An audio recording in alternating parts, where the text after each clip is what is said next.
In this video I am going to show you guys how to turn off Windows Defender in Windows 11. So let's get into the video. First search Windows Security and open it.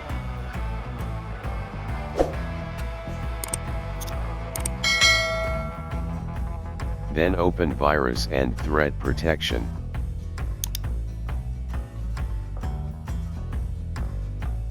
Then click on Manage Settings.